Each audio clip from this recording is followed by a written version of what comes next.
Welcome back to the deep dive. Today I want to start with a specific feeling.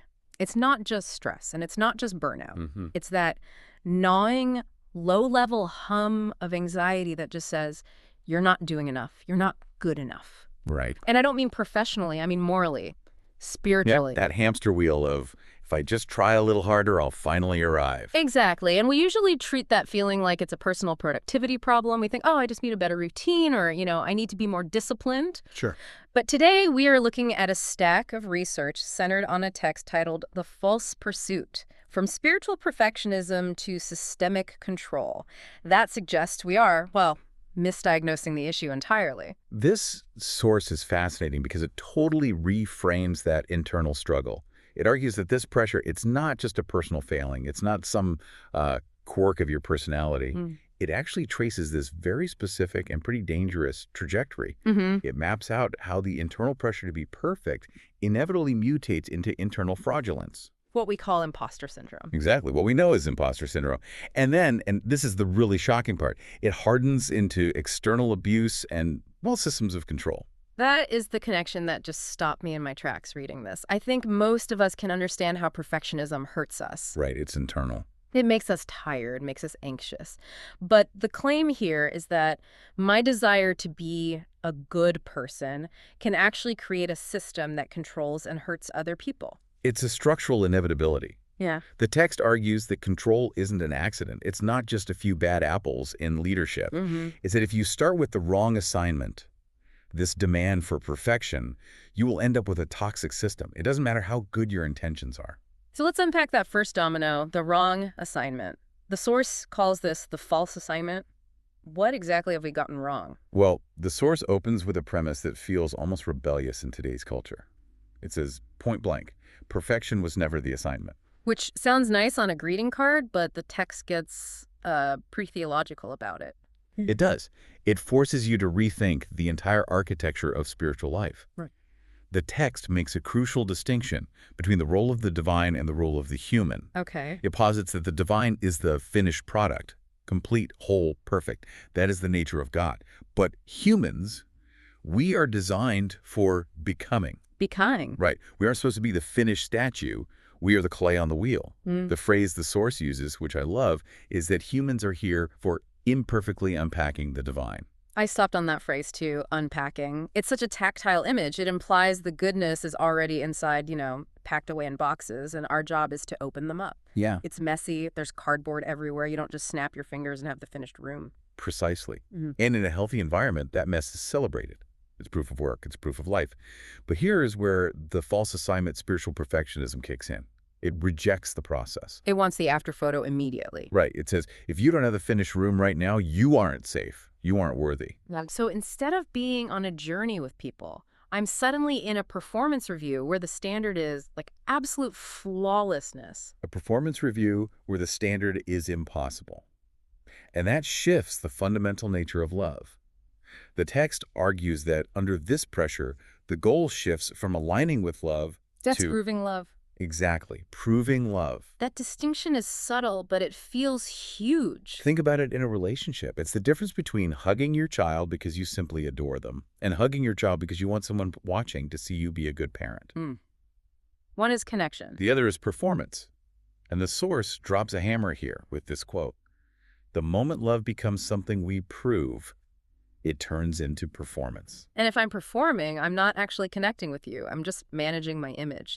I'm presenting a version of myself that I think you want to see. You're auditioning. Right. You're scanning the room for approval. You aren't being vulnerable. You are auditioning for safety. And this creates a massive internal split, which leads us to the second phase of this cycle. The internal cost, which the source identifies as imposter syndrome. Yes. But again, we have to distinguish this from the corporate buzzword version. Right. Usually when we deep dive into imposter syndrome, we're talking about the workplace. I'm the VP of marketing, but I don't know what I'm doing and they're going to fire me. But this is different. This is spiritual imposter syndrome. It's deeper because the stakes are your soul or your moral identity. Wow. The source argues that because no human is actually perfect, since that wasn't the assignment, the demand for perfection forces you into what it calls strategic hiding. Strategic hiding. That sounds exhausting. It is. If admission of failure isn't safe, Honesty becomes a liability. So people stop focusing on actually being loving and start focusing on appearing loving. They become strategic. So you hide your questions, you hide your doubts. You hide the fact that you're struggling because in this system, struggle isn't seen as growth. It's seen as a defect. There was a phrase in the source that made me laugh out loud, even though it's tragic. It called this state insecurity with good branding. It's the Instagram version of holiness. Right. Right. Totally. The feed looks immaculate. The captions are full of wisdom. But the person holding the phone is having a panic attack because they feel like a total fraud. And that panic is real. And this is where the text gets into the physiology of it. The expert analysis points out that to maintain this branding, individuals have to override their own nervous systems. I want to pause there because that feels really important. What does it look like to override your nervous system in a spiritual or moral context? Well, it's essentially gaslighting yourself. Your nervous system is designed to detect threats and misalignment. Okay. Let's say you're in a community, a church, a family, some high-pressure organization, and something feels off. Your gut is screaming, this isn't right, this person is mean, or this rule doesn't make sense. Right, the alarm bells are ringing. Exactly. But the group script says, we are the good people. We are the perfect ones. Our leader is holy. So to stay in the groove, you have to tell yourself that your alarm bells are broken. You assume the error is in you. Yes. You are trained to mistrust your own discernment, to align with the group's definition of reality. Because if I'm not perfect, and the group demands perfection, then my bad feeling must be my own sin. It must be my own lack of faith. Precisely. You become alienated from your own intuition. The text traces this back to a theological root that says we fear being seen as weak because theology taught us that we were born incapable of being perfect at love. So we feel like frauds by default. Yeah, we're hiding a crime we didn't even commit, the crime of being human. And that feeling of being a fraud, well, that's the imposter syndrome. I'm pretending to be this finished product, but I know I'm still messy inside. Right. And if this were just an individual problem, it would be sad enough. But the false pursuit argues that you cannot build a community on this foundation without it turning toxic. This brings us to the systemic shift. This was the pivot point in the reading for me. The text really shifts from personal psychology to group dynamics. And there's a maxim here that the source lays down as like a definitive rule. Performance always drifts toward control. Always. Not sometimes. Always. Why is that link so absolute? Why is my personal desire to look good necessitate controlling other people? Because performance is an illusion. If a system is built on the appearance of perfection rather than the reality of messy connection, you have to protect the illusion. And the only way to protect an illusion is to control the people who might shatter it. So, messiness is a threat? Existentially so. Real love allows for messiness. Real growth is nonlinear. It's 2 steps forward, 1 step back. But if the system sells certainty, if it sells, we have all the answers, then messiness looks like failure. It looks like a crack in the foundation. Yeah. So the system must start enforcing compliance. It reminds me of that section on certainty. We usually value certainty. We want leaders who are certain. We vote for certainty. But the text just flips it. It calls the demand for certainty fear dressed up as truth. That is a savage takedown. But think about the mechanics of it. If you need to be 100% right to feel safe, that's not confidence. That's terror. You're terrified of being wrong. So you create a hierarchy where no one is allowed to question the narrative, because a question is an attack on your safety. And that leads to how leadership changes in these environments. The source talks about the badge versus the fruit. I think this is a tool our listeners can actually use to diagnose the environments they are in right now. Absolutely. It's a critical distinction. In a healthy system, authority comes from fruit, the actual lived impact of a person's life. Are they kind? Are they wise? Do people flourish around them? Is there peace? I trust you because I see your life is trustworthy. I see the results. The trust is earned through evidence. Right. But in the false pursuit, in a perfectionist system, authority comes from the badge. The title. The title. Pastor, prophet, CEO, head of household. The leader demands to be observed as safe based on the title, regardless of their actual impact on people. So it's I am the leader, therefore I am right. And conversely, because you are the follower, your questions are rebellion. It bypasses accountability. It creates an entitlement to be trusted without doing the work of being trustworthy. It's essentially saying, respect the uniform, ignore the behavior. Exactly. And that drift, it just keeps going down. We've gone from I want to be good to I'm hiding my flaws to we have to control everyone to keep looking good. Mm-hmm. And now we arrive at the final, darkest consequence mentioned in the source, coercion disguised as care. This is the part that's hard to read, honestly. It is. This is where the tragedy hits its peak. The text describes how love itself gets redefined. In these high-control systems, love becomes synonymous with submission to harm. That is a chilling phrase, submission to harm. It happens when the institution's image becomes more important than the individual's safety. The source talks about buying silence. When I read Buying Silence, I initially thought of hush money, like corporate payouts or NDAs. It can be that, but often it's spiritual currency. It's using spiritual pressure to silence victims. If someone speaks up about abuse or a flaw in the system, they aren't met with curiosity. They're told they're being divisive. Or unforgiving, or Yeah. bitter. Oh, I see. So good love means being agreeable. It means not making a scene. Precisely. The system rewards silence and punishes the whistleblowers. And this brings us to the concept of weaponized virtues. This was one of the most eye-opening parts of the text for me. Yeah, walk us through that. Because virtue is supposed to be the good stuff. Patience, kindness, forgiveness. How do you weaponize something like that?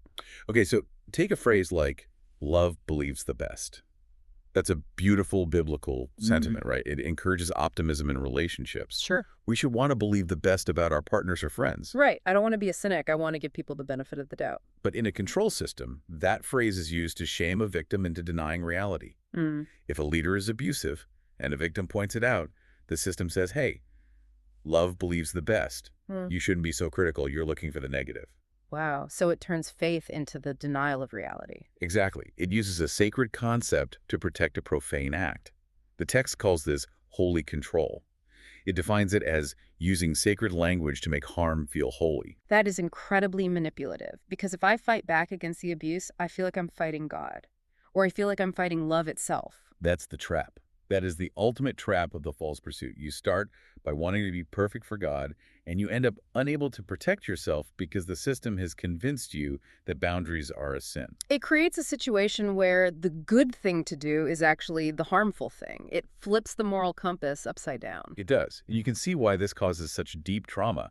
It's not just that bad things happened, it's that your mechanism for identifying bad things was dismantled. It's devastating. And honestly, if the source ended there, I think I'd just go crawl into a hole. But thankfully it doesn't. There is a way out. There is. And it's not a complicated 12-step program, interestingly. It's a shift in perspective. The source calls the antidote failing safe. Failing safe. It's the direct opposite of the perfectionist mandate. So if the sickness is the false assignment that we have to be perfect, what is the cure? The cure is accepting our actual humanity. The text reminds us of something so basic. No one is born knowing how to love. It sounds so simple, but we really don't treat adults like that. We expect adults to just know. We do. We act like love is a firmware update that should have been installed at birth. But love is a skill. It's a language. We have to learn it. Yeah. And you cannot learn anything, piano, coding, Spanish, without making mistakes. Right. You don't scream at a toddler for falling down when they learn to walk. You clap. You say, get up, try again. But spiritual perfectionism screams at adults when they stumble in love. It shames them. Failing safe means building communities where mistakes are viewed as part of the learning process, not as proof of a fatal flaw. The source used a great analogy here that really helped me visualize it. It's the difference between a courtroom and a classroom. That's the key shift.